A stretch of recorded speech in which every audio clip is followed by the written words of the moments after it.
Dito tayo ngayon mga idol. Ito para sa simbahan to.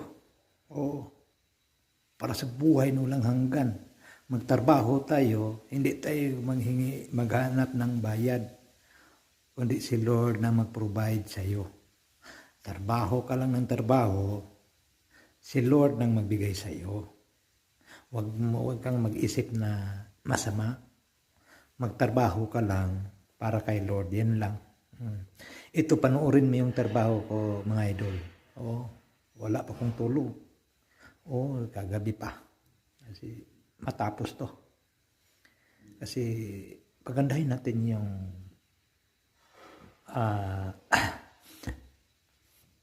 para kay Lord. Sinasabi sa Mateo 24, verse 13. Datapwat ang pagtitiis hanggang sa wakas ay siyang maliligtas.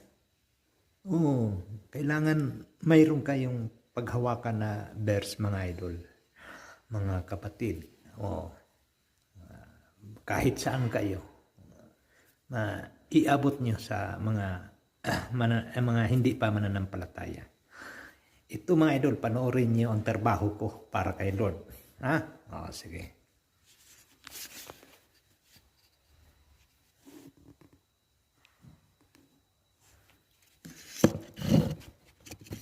Ito mga guys,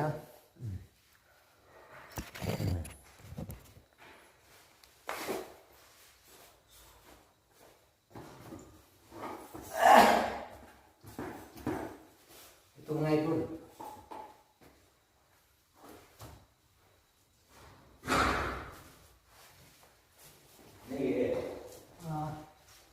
Lapas?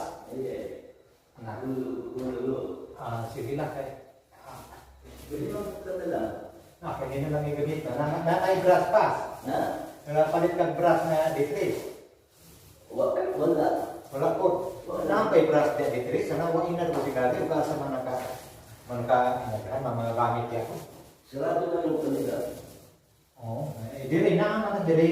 May mga gamit na diri. Hindi pang gamit na nila dito dalita. Basketballan. Paglit guhit itong flooring. Wala na ibalik.